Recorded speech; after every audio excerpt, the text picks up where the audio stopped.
Good morning Odisha. आज February 19 तारिख गुरुवार 30 टी गुरुत्वपूर्ण न्यूज उपरे आसंतु नजर पकाइबा। आपण मानक भल पाइबा स्वरूप गोटे गोटे लाइक निश्चित भाव रखिदेवे। धान इनपुट सब्सिडी नहीं शासक विरोधी कथा कटाकटी। मंडी रे धान संग्रह नहीं बुधवार विधानसभा गृह भितर विरोधी बीजेडी और कांग्रेस सदस्य माने हंगामा करथिले। एपरिकी गृह बाहर शासक और विरोधी मानक मध्य कथा कटाकटी होइतिला। इनपुट सहायता राशि को नहीं जोगाजोग मंत्री कृष्णचंद्र पात्रंक लिखित उत्तर पर तेजिछि राजनीति। मंत्री कहितिले चलित खरीफ रे पंजीकृत योग्य विवेचित चाषी ठारू धान क्विंटाल पिछा 31 टंकार किणा जाउछि। तेबे सर्वनिम्न सहायक मूल्य 2369 टंका थिबा बेले इनपुट सहायता राशि 731 टंका रही। तेबे विरोधी दल उपनेता प्रसन्न आचार्य प्रश्न करथिले घोषणा होइतिला 800 टंका इनपुट सहायता मिलिबो, एहा बदलरे काहेकि 731 टंका दिया जाउछि? चाषींकर 69 टंका काहेकि कटा जाउछि? आजिठू मैट्रिक परीक्षा अछंती 5,46,000 परीक्षार्थी। आजिठू आरंभ होउछि मैट्रिक परीक्षा। 5,46,582 जन छात्र छात्री परीक्षा देबे। मैट्रिक सह स्टेट ओपन स्कूल सर्टिफिकेट परीक्षा एवं संस्कृत मध्यमा परीक्षा एक समय हेबो। राज्यर 3,082 टी परीक्षा केन्द्र रे सकाळ 9 टारू आरंभ होई 11:30 पर्यंत परीक्षा चलिबो। प्रथम दिन रे परीक्षा प्रथम भाषा रहिछि। परीक्षार्थी को गेट पाखरे सकाळ 7:30 रे जांच करा जाई हॉल भितर को छड़ा जिवो। प्रश्नपत्र कड़ा सुरक्षा बल रे सकाळ 8:30 सुधा परीक्षा केन्द्र रे पहुंचीबो। एथर राज्य रे 3,999 भिन्नक्षम मैट्रिक परीक्षा देउछंती। सेमानंकु प्रति परीक्षा रे अधिक 50 मिनिट समय दिया जिवो। गणित परीक्षा रे अतिरिक्त 55 मिनिट समय धार्य रहिछि। परीक्षा मार्च 2 तारिख जाए चलिबो। राज्य में 5 वर्ष में 52,30,223 टन माछ उत्पादित। ओडिशा रे मधुर सामुद्रिक और खारी पानी माछ उत्पादन बढ़ुछि। गत 5 वर्ष में राज्य में 52,30,223 मेट्रिक टन माछ उत्पादन होइछि। मत्स्य और प्राणी संपद मंत्री गोकुलानंद मल्लिक विधानसभा रे तथ्य रखिछन्ति। 2020-21 रे 5,74,983 टन मधुर माछ, 1,25,521 टन खारी पानी माछ, 1,72,469 टन सामुद्रिक माछ उत्पादन होइछि। सेहीपरि 2024-25 रे 7,83,641 टन मधुर माछ, 1,68,909 टन खारी पानी और 2,39,251 टन सामुद्रिक माछ उत्पादन होइछि। तेबे गत 3 वर्ष रे राज्य में 12,178 मेट्रिक टन इलिसी माछ उत्पादन होइछि। नदी मुहाण पोती होई जिबारु इलिसी उत्पादन बढ़ी पारुनी।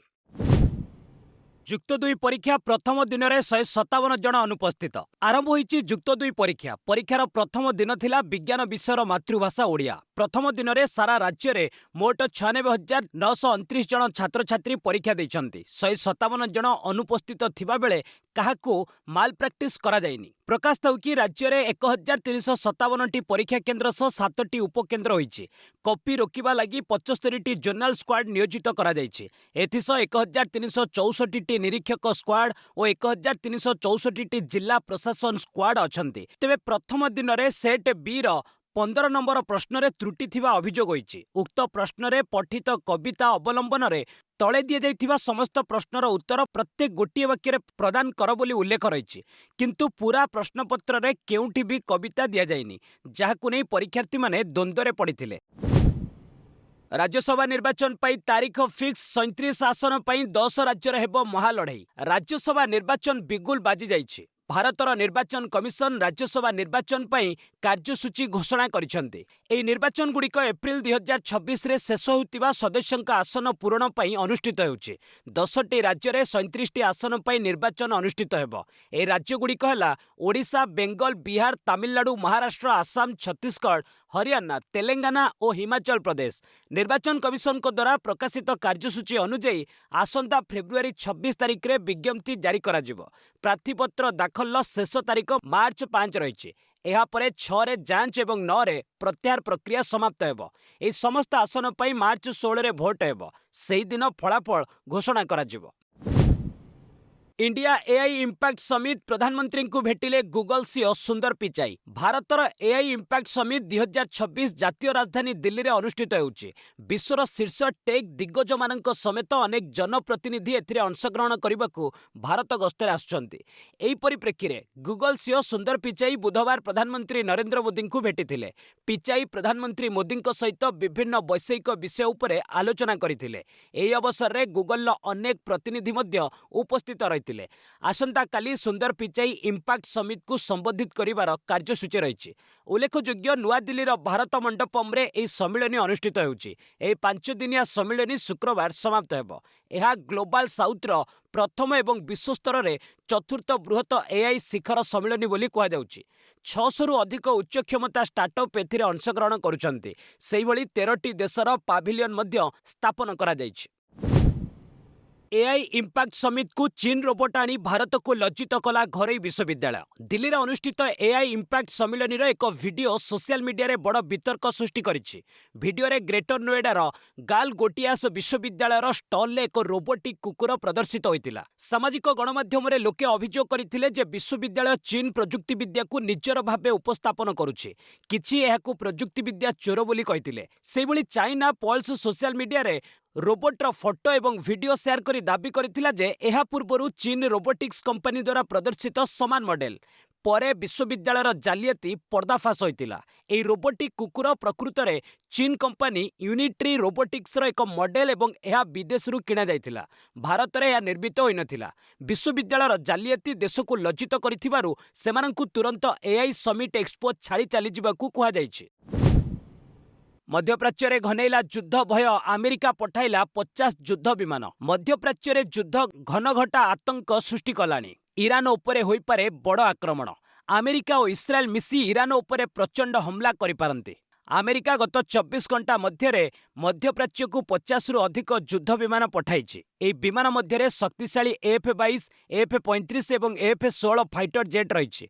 पूर्वर अमेरिका यार 2टी विशाल विमानवाही युद्ध जहाज पठाइतिला। एथिरे सबुठु बड़ जहाज USS जेराल्ड आर फोर्ड अंतर्भुक्त। एही जहाजर ओजन प्राय 15,000 आफ्रिकीय हाथीर ओजन सह समान। पूर्वर USS अब्राहम लिंकन जहाज भी मुतन हो सारी। युद्ध विमान सांगकू अनेक तैल भर्ती टैंकर विमान भी पठा जाइछि। एथिरो मध्यप्राच्य रे लंबा अवधि धरी युद्ध करने अमेरिका प्रस्तुत होउतिबा कुहा जाउछि।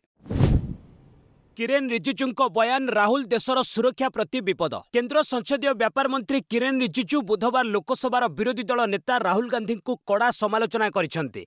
एक साक्षात्कार रे से कहिसेंति राहुल देशर सुरक्षा लगी सबुठु विपज्जनक व्यक्ति पालटिछंति। भारत विरोधी शक्ति सह तांकर संपर्क रहिछि। नक्सल, उग्रवादी एवं जॉर्ज सोरोस भली से लोकों को भेटुछंति। संसद रे तांकर व्यवहार पिलालिया एवं दायित्वहीन। विरोधी दलर नेता पूरा विपक्ष को प्रतिनिधित्व करिथांति। एभली स्थल में संसद बाहर को जाई लोकों को देशद्रोही कहवा, नाटक करी धारणा देबा, अप्रकाशित पुस्तक देखाई सेथिरु पढ़िबाकू जिद करबा पिलालियामीर उदाहरण। देशर इतिहास रे केबे एभली विरोधी दलर नेतांकू देखिबाकू मिली नथिला। कांग्रेस नेता माने सेमानंकू संसद रे कहिबाकू दिया जाउ नथिबा अभियोग करुछंती। यूपी रे ओएसी को एआईएमआईएम को झटका मेंट करने मना कले मायावती। बिहार विधानसभा एवं महाराष्ट्र पौर निर्वाचन में असदुद्दीन ओवैसी नेतृत्वाधीन एआईएमआईएम को बड़ सफलता मिलिथिला, जेउथिपाई ओवैसी उत्तर प्रदेश रे एक बड़ राजनीतिक प्रवेश योजना करथिले। तेबे उत्तर प्रदेश रे पाद थापिबा पूर्वरु एआईएमआईएम को झटका लागिछि। राज्य यूपी यूनिट अध्यक्ष शौकत अली दाबी करथिले जे एआईएमआईएम बहुजन समाजवादी पार्टी सहित मेंट करबा विषय आलोचना करुछि। तेबे बीएसपी मुख्य मायावती बयान एआईएमआईएम रो आशा को धूलिसात कर दैछि। बुधवार राजधानी लखनऊ रे मायावती कहिसंती जे दल कहा सहित मेंट करिवो नाही, कारण यह दल को क्षति करिवो। निर्वाचन निकटतर हेबा सहित एपरी दाबी बारंबार कराजिवो, किंतु आंबेडकरवादी को सतर्क रहिबाकू पड़िबो बोली मायावती कहिसंती। होली परे हेब ममता ईडी मामलार परवर्ती शुणाणी। पश्चिमबंगर ममता बानार्जी सरकार और ईडी मध्य चलिथिबा विवादर शुणाणी बुधवार सुप्रीमकोर्ट अनुष्ठित होइतिला। ममतांक राजनैतिक परामर्शदाता संस्था आईपैक कार्यालय रे चढ़ाऊ संपर्क में सुप्रीमकोर्ट रे वितर्क होइतिला। पश्चिमबंग पुलिस अधिकारी पक्षरु प्रतिनिधित्व करी वरिष्ठ वकिल सिद्धार्थ लुथ्रा कहिथिले जे ईडीर तदंत को अस्त्र भाव में व्यवहार करा जाउछि। एहाकु नै अतिरिक्त सॉलिसिटर जनरल एसबी राजू कहिथिले ईडी को अस्त्रशस्त्र भाव व्यवहार करा जाउ नै बरं भयभीत करा जाउछि। विचारपति पीके मिश्र और केभी विश्वनाथ खंडपीठ मामलार शुणाणी करुथिले। एहा परे सुप्रीमकोर्ट होली परवर्ती समय पर्यंत शुणाणी को स्थगित रखिछन्ते। मार्च 18 रे परवर्ती शुणाणी हेब।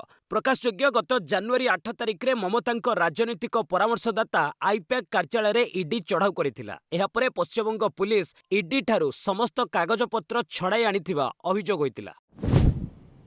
चोरा ड्रग्स चालाण करुथिबा 11 जन को मारिला अमेरिका सेना। वेनेजुएला विरुद्ध रे सामरिक कार्यानुष्ठान परे अमेरिका राष्ट्रपति Donald Trump operation southern spear को तीव्र करिसेंती। प्रशांत महासागर एवं काराबियन सागर रे ड्रग्स परिवहन करुथिबा अभियोग रे अमेरिका सेना एकाधिक डंगा उपरे आक्रमण करिछि, जेउथिरे मोट 11 जनक मृत्यु घटिछि। प्रशांत महासागर रे 8 जन लोकंकु नै जाउथिबा दुईटी डंगा उपरे आक्रमण करा जायथिला। सेहि भली काराबियन रे 3 जन लोकंकु नै जाउथिबा अन्य एक डंगा उपरे मध्य आक्रमण होइछि। अमेरिकार दक्षिण कमांड पक्षरु एक विवृत्ति जारी करा जायछि, जेउथिरे ऑपरेशन एक वीडियो पोस्ट करी कुहा जायछि जे गुप्त सूचना मिलिछि जे निशा कारोबार कार्यकलाप रे जहाज गुड़िक जड़ित। इलाहाबाद हाईकोर्ट को गुरुत्वपूर्ण राय सहमति रे जनसंपर्क बलात्कार नुहे। बरेली जड़े पीसीएस अधिकारी विरोध में बलात्कार मामलार शुणाणी समय इलाहाबाद हाईकोर्ट एक गुरुत्वपूर्ण राय देइछन्ति। कोर्ट कहिछन्ति जे सहमति रे जनसंपर्क को बलात्कार बोली विवेचना करा जाय पारिबो नै। विचारपति अवनीश सक्सेना अध्यक्षतार गठित खंडपीठ एही मामलार शुणाणी करथिले। कोर्ट मामला सहित जड़ित समस्त डॉक्यूमेंट एवं प्रमाण को सतर्कतार सह जांच करी तांको राय प्रदान करथिले। कोर्ट कहिछन्ति जे अभियुक्त पीड़ितांकु भाइराल वीडियो देखाई धमक देउथिले बोली प्रमाण करिबा पई डॉक्यूमेंट रे कोनोसी प्रमाण नै। दुहे परस्पर संपर्क रे थिले। ब्लैकमेलिंग अभियोग मध्य प्रमाणित होइनी। फलस्वरूप कोर्ट चार्जसीट एवं फौजदारी कार्यानुष्ठान को बातिल कर दैछन्ति। महिला जनक अभियोग करथिले जे अधिकारी जनक तांको जन्मदिन रे होटेल को डाकी बलात्कार करथिले। परे एहार वीडियो उत्तोलन करी बारंबार बलात्कार करथिले।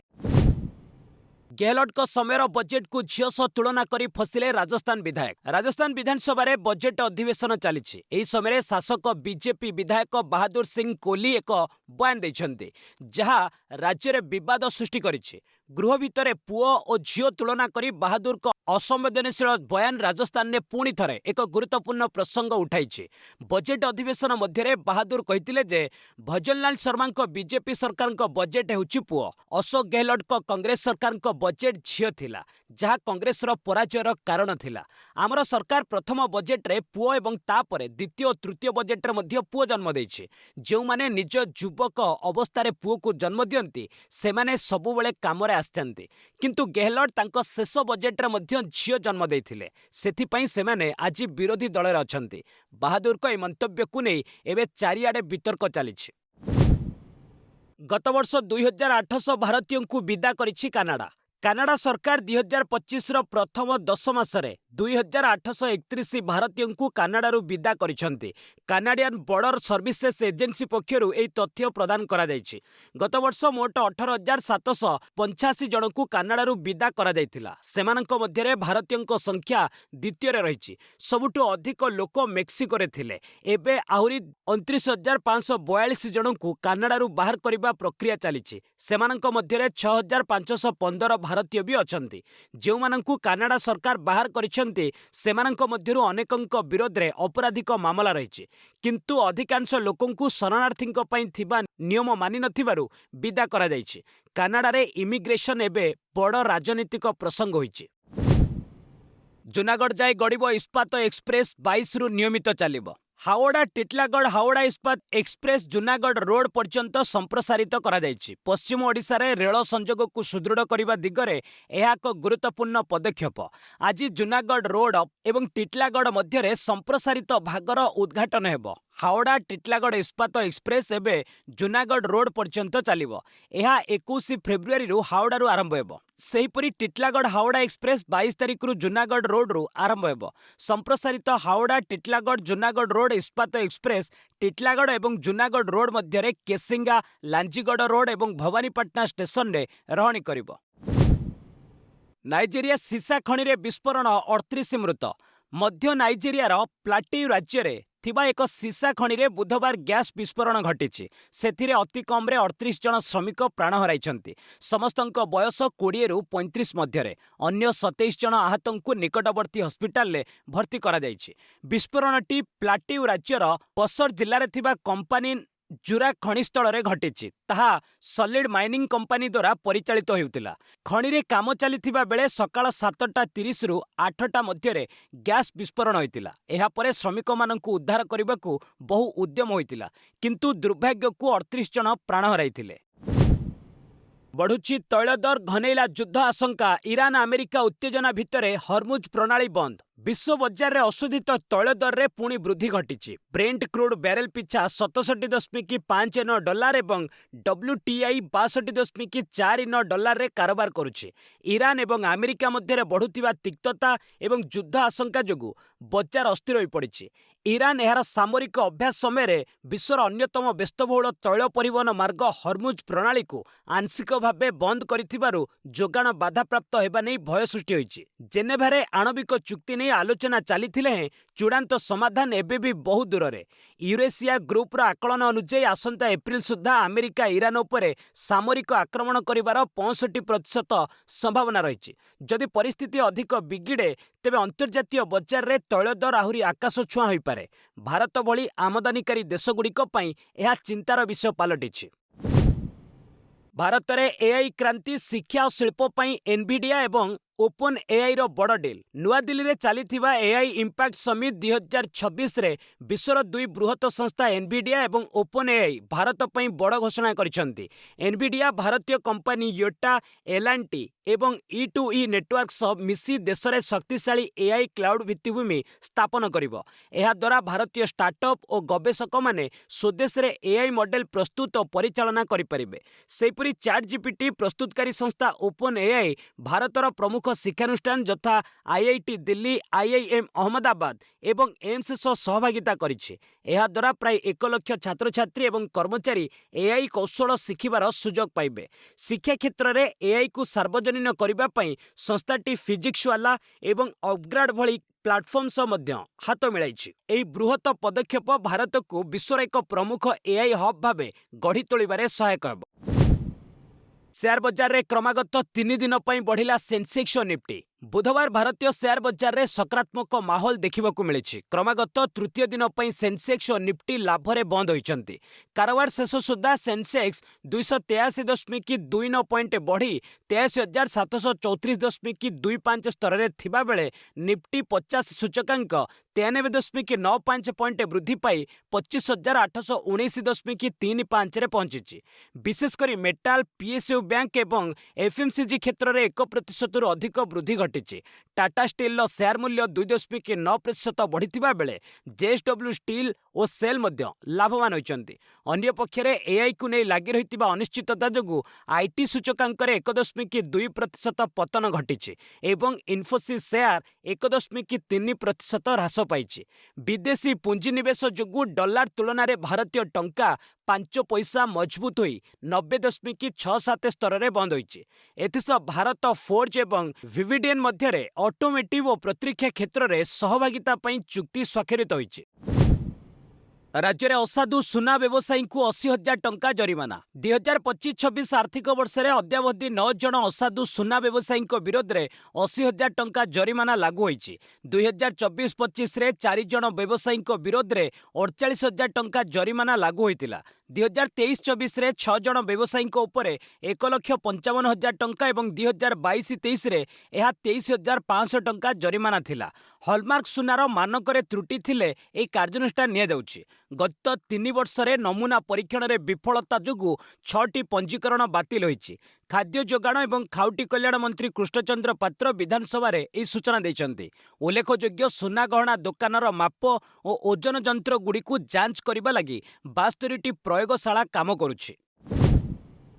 22ଟି ସରକାରୀ ଆଇଟିଆଇ କୁ କରାଯିବ centre of excellence. Centre of excellence ଭାବେ ଉନ୍ନୀତ ହେବ ରାଜ୍ୟର 22ଟି ସରକାରୀ ଆଇଟିଆଇ। ସେଠାରେ ଅତ୍ୟାଧୁନିକ ପରୀକ୍ଷାଗାର ଏବଂ ଶିଳ୍ପ ଉପଯୋଗୀ ଆଧୁନିକ ଯନ୍ତ୍ରପାତି ରହିବ। ଟାଟା ଟେକ୍ନୋଲୋଜି ସହଭାଗିତାରେ ଏହି ପ୍ରକଳ୍ପ ହେବ। ଏଥିପାଇଁ 779 କୋଟି ଟଙ୍କା ଖର୍ଚ୍ଚ ହେବ। ପ୍ରକଳ୍ପ ଖର୍ଚ୍ଚର 14% ରାଜ୍ୟ ସରକାର ଏବଂ ଟାଟା ଟେକ୍ନୋଲୋଜି ପ୍ରାୟ 86% ବହନ କରିବ।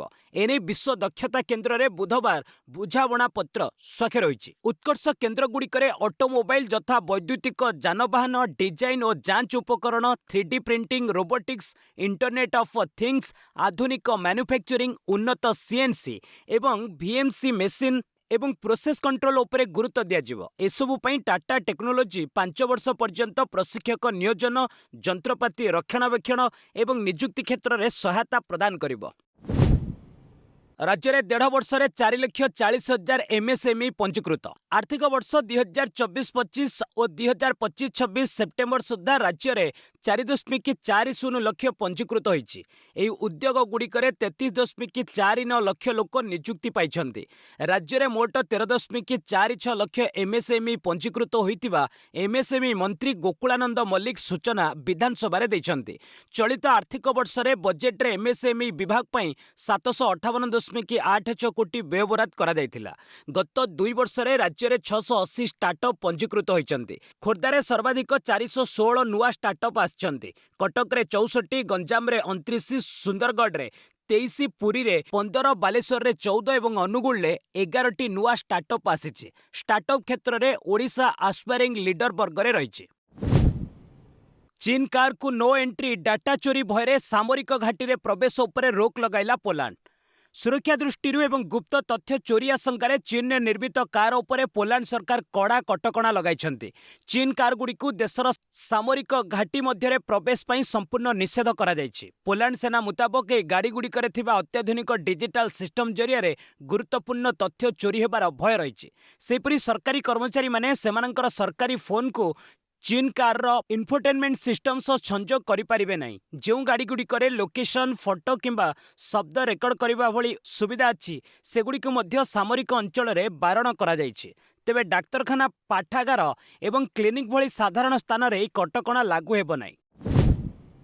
ଭାରତ ଆମେରିକା ମଧ୍ୟରେ ସମୁଦ୍ର ତଳେ ବିଛାଯିବ ଇଣ୍ଟରନେଟ୍ କେବୁଲ। ଭାରତ ଏବଂ ଆମେରିକା ମଧ୍ୟରେ ସମୁଦ୍ର ତଳେ ସିଧା ଇଣ୍ଟରନେଟ୍ କେବୁଲ ବିଛାଯିବ, ଯାହାଦ୍ୱାରା ଏଆଇ ଏବଂ ଡାଟାର ବେଗ ବହୁ ମାତ୍ରାରେ ବଢ଼ିଯିବ। ଏଥିରେ 70,000 କୋଟି ଟଙ୍କା ନିବେଶ କରାଯିବ। ଗୁଗଲ କର୍ମଯୋଗୀ ଭାରତ ମିଶନ ଅଧୀନରେ 800 ଜିଲ୍ଲାର ସରକାରୀ କର୍ମଚାରୀଙ୍କୁ 18ଟି ଭାଷାରେ ଏଆଇ ବ୍ୟବହାର କରିବାର ତାଲିମ ଦେବ। ଭାରତୀୟ ୟୁଜରଙ୍କ ପାଇଁ ନୂଆ ବୈଶିଷ୍ଟ୍ୟ ଆସୁଛି। ଭାରତ ଗସ୍ତରେ ଆସିଥିବା ଗୁଗଲ ସିଓ ସୁନ୍ଦର ପିଚାଇ ଏହା କହିଛନ୍ତି। ଏହାଦ୍ୱାରା ୟୁଜରମାନେ ନିଜ ଆଞ୍ଚଳିକ ଭାଷାରେ କେବଳ କଥା କହି କିମ୍ବା କ୍ୟାମେରା ଜରିଆରେ ଫଟୋ ଉଠାଇ ତଥ୍ୟ ସର୍ଚ୍ଚ କରିପାରିବେ। ଗୁଗଲ 10,000 ସ୍କୁଲର ପିଲାଙ୍କୁ କୋଡିଂ ଏବଂ ରୋବୋଟିକ୍ସ ଶିଖାଇବ। ଏହା ସହିତ ଯୁବପିଢ଼ିଙ୍କ ପାଇଁ ହିନ୍ଦୀ ଏବଂ ଇଂରାଜୀରେ ଏଆଇ ସାର୍ଟିଫିକେଟ୍ ପ୍ରୋଗ୍ରାମ ଆରମ୍ଭ ହେବ। ରୋଗର ଚିକିତ୍ସା ଏବଂ ସଠିକ୍ ପାଣିପାଗ ଭବିଷ୍ୟବାଣୀ ପାଇଁ ଗୁଗଲ ବୈଜ୍ଞାନିକଙ୍କୁ 250 କୋଟି ଟଙ୍କାର ଗ୍ଲୋବାଲ ରିସର୍ଚ୍ଚ ଫଣ୍ଡ ଦେବ। ଟି20 ବିଶ୍ୱକପ୍ 17 ରନରେ ନେଦରଲ୍ୟାଣ୍ଡସକୁ ହରାଇଲା ଭାରତ। ଶେଷ ଲିଗ୍ ମ୍ୟାଚ୍ରେ ବୁଧବାର ନେଦରଲ୍ୟାଣ୍ଡସକୁ ଭାରତ 17 ରନରେ ହରାଇଛି। ପ୍ରଥମେ ବ୍ୟାଟିଂ କରି ଭାରତ ନିର୍ଦ୍ଧାରିତ 20 ଓଭରରେ 6 ୱିକେଟ୍ ହରାଇ କରିଥିଲା 193 ରନ୍। ଓପନର ଅଭିଷେକ ଶର୍ମା ପୁଣି ଥରେ ବିଫଳ ହୋଇଥିଲେ। ତେବେ ଶିବମ ଦୁବେ 66, ସୂର୍ଯ୍ୟକୁମାର ଯାଦବ 34, ହାର୍ଦ୍ଦିକ ପାଣ୍ଡ୍ୟା 30 ଏବଂ ତିଲକ ବର୍ମା 31 ରନ୍ କରିଥିଲେ। ଜବାବରେ ନେଦରଲ୍ୟାଣ୍ଡସ 20 ଓଭରରେ 7 ୱିକେଟ୍ ହରାଇ 176 ରନ୍ କରିବାକୁ ସକ୍ଷମ ହୋଇଥିଲା। ବରୁଣ ଚକ୍ରବର୍ତ୍ତୀ 3ଟି ଏବଂ ଶିବମ ଦୁବେ 2ଟି ୱିକେଟ୍ ନେଇଥିଲେ। ଫରହାନଙ୍କ ଶତକ ପାକିସ୍ତାନକୁ ସୁପର 8 ଯୋଗ୍ୟତା। ଚଳିତ ଟି20 ବିଶ୍ୱକପ୍ର ଅନ୍ତିମ ତଥା ଅଷ୍ଟମ ଦଳ ଭାବେ ପାକିସ୍ତାନ ସୁପର 8ରେ ପ୍ରବେଶ କରିଛି। ବୁଧବାର କଲମ୍ବୋର ସିଂଘଳି ସ୍ପୋର୍ଟସ କ୍ଲବ ଗ୍ରାଉଣ୍ଡରେ ଅନୁଷ୍ଠିତ ମ୍ୟାଚ୍ରେ ପାକିସ୍ତାନ 102 ରନ୍ରେ ନାମ୍ବିୟାକୁ ହରାଇଥିଲା। ଟସ୍ ଜିତି ବ୍ୟାଟିଂ କରିଥିବା ପାକିସ୍ତାନ 3 ୱିକେଟ୍ରେ 199 ରନ୍ ଚ୍ୟାଲେଞ୍ଜିଂ ସ୍କୋର କରିଥିଲା। ଓପନର ସାହିବଜାଦ ଫରହାନ 58 ବଲ୍ରେ 100 ରନ୍ କରି ଅପରାଜିତ ରହିଥିଲେ। ଜବାବରେ 200 ରନ୍ର ବିଶାଳ ଲକ୍ଷ୍ୟକୁ ପିଛା କରିଥିବା ନାମ୍ବିୟା 17.3 ଓଭରରେ ମାତ୍ର 97 ରନ୍ରେ ଅଲ୍ ଆଉଟ୍ ହୋଇଯାଇଥିଲା। ଓପନର ଲରେନ୍ ଷ୍ଟିନକାମ୍ପ 23 ରନ୍ ଓ ଆଲେକ୍ଜାଣ୍ଡାର ଭୋଲ୍ସଚେଙ୍କ 20 ରନ୍କୁ ଛାଡ଼ିଦେଲେ ଅନ୍ୟ କେହି 2 ଅଙ୍କ ଛୁଇଁ ପାରିନଥିଲେ। ବୋଲିଂରେ ଉସ୍ମାନ ତାରିକ୍ 4 ଓ ସଦାବ ଖାନ୍ 3ଟି ୱିକେଟ୍ ନେଇଥିଲେ। ପାକିସ୍ତାନ ଚତୁର୍ଥ ମ୍ୟାଚ୍ରୁ ତୃତୀୟ ବିଜୟ ସହ 6 ପଏଣ୍ଟ ପାଇ ଭାରତ ପଛକୁ ଦ୍ୱିତୀୟ ସ୍ଥାନରେ ରହିଛି। ସେହିଭଳି ନାମ୍ବିଆ ସମସ୍ତ 4ଟି ଯାକ ମ୍ୟାଚ୍ ହାରି ଗ୍ରୁପ୍ ପର୍ଯ୍ୟାୟରୁ ବିଦାୟ ନେଇଛି। 67 ବର୍ଷ ପ୍ରତୀକ୍ଷାର ଅନ୍ତ, ପ୍ରଥମ ଥର ରଞ୍ଜି ଫାଇନାଲରେ ଜମ୍ମୁ କାଶ୍ମୀର। ରଞ୍ଜି ଟ୍ରଫି ଇତିହାସରେ ପ୍ରଥମ ଥର ଲାଗି ଜମ୍ମୁ କାଶ୍ମୀର ଫାଇନାଲ ଖେଳିବାର ସୌଭାଗ୍ୟ ଲାଭ କରିଛି। କୋଲକାତାରେ ଅନୁଷ୍ଠିତ ଦ୍ୱିତୀୟ ସେମିଫାଇନାଲରେ ଜମ୍ମୁ କାଶ୍ମୀର 6 ୱିକେଟ୍ରେ ଘରୋଇ ବେଙ୍ଗଲକୁ ହରାଇ ଏହି ସଫଳତା ପାଇଛି। 126 ରନ୍ର ଛୋଟିଆ ଲକ୍ଷ୍ୟକୁ ପିଛା କରିଥିବା ଜମ୍ମୁ କାଶ୍ମୀର ବୁଧବାର ଚତୁର୍ଥ ଦିବସରେ 4 ୱିକେଟ୍ ହରାଇ ବିଜୟୀ ହୋଇଥିଲା। ଜମ୍ମୁର ଏହି ଐତିହାସିକ ବିଜୟରେ 2 ଦ୍ରୁତ ବୋଲର ଆକ୍ୱିବ୍ ନବୀ ଓ ସୁନୀଲ କୁମାର ଗୁରୁତ୍ୱପୂର୍ଣ୍ଣ ଭୂମିକା ଗ୍ରହଣ କରିଥିଲେ। ବେଙ୍ଗଲର ମୋଟ 20 ୱିକେଟ୍ରୁ ଏହି 2 ବୋଲର ମିଳିତ ଭାବେ 15ଟି ୱିକେଟ୍ ନେଇଥିଲେ। ଜମ୍ମୁ କାଶ୍ମୀର ଦଳ 1959ରୁ 60 ସିଜନରେ ରଞ୍ଜି ଟ୍ରଫିରେ ପଦାର୍ପଣ କରିଥିଲା। ପଦାର୍ପଣର 67 ବର୍ଷ ପରେ ଶେଷରେ ଏହି କେନ୍ଦ୍ରଶାସିତ ରାଜ୍ୟ ରଞ୍ଜି ଟ୍ରଫି ଫାଇନାଲକୁ ଯୋଗ୍ୟତା ଅର୍ଜନ କରିଛି। ଏହି ସେମିଫାଇନାଲ ବିଜୟ ରଞ୍ଜି ଟ୍ରଫିରେ ଜମ୍ମୁ କାଶ୍ମୀରର ମଧ୍ୟ 50ତମ ମ୍ୟାଚ୍ ବିଜୟୀ ହୋଇଛି। ଡାକ ବିଭାଗରେ 28,000ରୁ ଅଧିକ ପଦବୀ ଆବେଦନରେ ଭୁଲ ଥିଲେ ଆଜି ହିଁ କରନ୍ତୁ ସଂଶୋଧନ। ଭାରତୀୟ ଡାକ ବିଭାଗ ପକ୍ଷରୁ ଗ୍ରାମୀଣ ଡାକ ସେବକ ନିଯୁକ୍ତି 2026 ପାଇଁ ଆବେଦନ କରିଥିବା ପ୍ରାର୍ଥୀଙ୍କ ନିମନ୍ତେ ଏକ ଗୁରୁତ୍ୱପୂର୍ଣ୍ଣ ସୂଚନା। ଆବେଦନ ପତ୍ରରେ ଥିବା ତ୍ରୁଟି ସଂଶୋଧନ ପାଇଁ ବିଭାଗ ପକ୍ଷରୁ କରେକ୍ସନ ୱିଣ୍ଡୋ ଖୋଲିଛି। ପ୍ରାର୍ଥୀମାନେ ଆଜି ଅପରାହ୍ନ 5ଟା ପର୍ଯ୍ୟନ୍ତ ଅଫିସିଆଲ ୱେବସାଇଟ୍ ଜରିଆରେ ନିଜର ତଥ୍ୟ ସଂଶୋଧନ କରିପାରିବେ। ମୋଟ 28,636ଟି ଜିଡିଏସ୍ ଶାଖା ପୋଷ୍ଟମାଷ୍ଟର ଏବଂ ସହକାରୀ ଶାଖା ପୋଷ୍ଟମାଷ୍ଟର ପଦବୀ ପାଇଁ ଏହି ନିଯୁକ୍ତି ପ୍ରକ୍ରିୟା ଜାରି ରହିଛି। ଏହି ଚୟନ ପାଇଁ କୌଣସି ଲିଖିତ ପରୀକ୍ଷା ହେବ ନାହିଁ। କେବଳ 10ମ ଶ୍ରେଣୀର ମାର୍କ ଆଧାରରେ ପ୍ରାର୍ଥୀଙ୍କୁ ସର୍ଟଲିଷ୍ଟ କରାଯିବ। ବରିଷ୍ଠ ଅଭିନେତ୍ରୀ ପ୍ରବୀଣା ଦେଶପାଣ୍ଡେଙ୍କ ନିଧନ। ବଲିଉଡର ବରିଷ୍ଠ ଅଭିନେତ୍ରୀ ପ୍ରବୀଣା ଦେଶପାଣ୍ଡେଙ୍କର 60 ବର୍ଷ ବୟସରେ ନିଧନ ହୋଇଯାଇଛି। ତାଙ୍କ ଇନଷ୍ଟାଗ୍ରାମ ଆକାଉଣ୍ଟରେ ପରିବାର ଲୋକେ ଏହି ସୂଚନା ଦେଇଛନ୍ତି। ମୁମ୍ବାଇର ଅନ୍ଧେରିସ୍ଥିତ ଶ୍ମଶାନ ଘାଟରେ ପ୍ରବୀଣାଙ୍କର ଅନ୍ତିମ ସଂସ୍କାର କରାଯାଇଛି। ସେ ଦୀର୍ଘ ସମୟ ଧରି କର୍କଟ ରୋଗ ସହ ଲଢ଼ୁଥିଲେ। 2019ରେ ତାଙ୍କ ନିକଟରେ ପ୍ରଥମ ଥର ପାଇଁ ରକ୍ତ କର୍କଟ ଚିହ୍ନଟ ହୋଇଥିଲା। ସେବେଠାରୁ ତାଙ୍କର ଚିକିତ୍ସା ଚାଲିଥିଲା। ପ୍ରବୀଣା ସଲମାନ ଖାନଙ୍କ ସୁପରହିଟ୍ ଫିଲ୍ମ ରେଡ୍ଡିରେ ଶାଲିନୀ ଚୌଧୁରୀ ଭୂମିକାରେ ନଜର ଆସିଥିଲେ। ଏହାଛଡ଼ା ସେ ଏକ ଭିଲେନ୍, ଗବ୍ବର ଇଜ୍ ବ୍ୟାକ୍, ପରମାଣୁ, ଦ ଷ୍ଟୋରି ଅଫ୍ ପୋଖରାନ ଭଳି ଫିଲ୍ମରେ କାମ କରିଥିଲେ। ନିକଟରେ ତାଙ୍କୁ ଇମ୍ରାନ ହାସିମଙ୍କର ୱେବ୍ ସିରିଜ୍ ତସ୍କରୀ ଦ ସ୍ମଗଲର୍ସ ୱେବ୍ରେ ଦେଖିବାକୁ ମିଳିଥିଲା। ବସ୍ ଆଜି ପାଇଁ ଏଇଠି ରଖିବା। ପୁଣି ନେଇ ଆସିବି ଲେଟେଷ୍ଟ ଅପଡେଟ୍। ସେ ପର୍ଯ୍ୟନ୍ତ ବିଦାୟ ନେଉଛି। ଜୟ ହିନ୍ଦ, ଜୟ ଭାରତ।